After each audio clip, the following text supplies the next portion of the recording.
I'm Vivek and I work with Shamtalaya Foundation. We work in areas of learning, governance and well-being. We aim to bring about a systemic shift in education at the block and panchayat level. We do this by developing creative confidence, entrepreneurial mindset and resilience.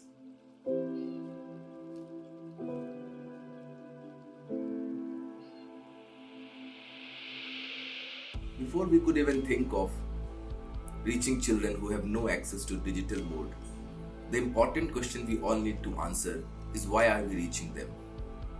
What is that we have to offer? Things that we have to offer, are they aligning with the needs of the children? And if the answer to this question is yes, then we can move to another critical question, is how to reach to them. It's very important that people who are reaching to them have some kind of connection. And this is the time when we need to activate the foundational democratic structures. The ward panch and sarpanch who have always been there, how we can leverage this connection. It also helps to build relationship with children. We could also reach out to teachers and senior students in that area, all field facilitators. It's really critical that we should also look for mediums which are accessible in that area.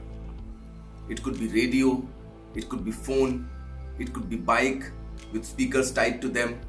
There could be several other mediums through which we could reach to them. And the last and most important, which is very critical for us to realize, that what is the intention of reaching to them? If the intention is to finish the curriculum, continue with their education and learning, trust me, that has never stopped. The emergent needs of children are to build connection through stories of social relationship, their immediate environment. This would bring them together.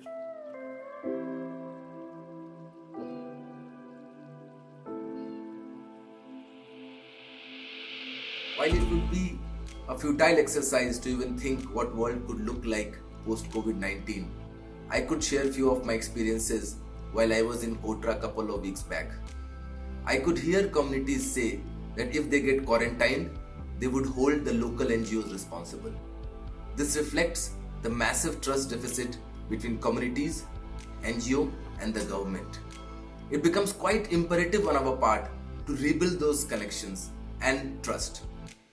I could also see, while the community-based organization has the connect and reach to the last mile, they require more resources and strategic thinking.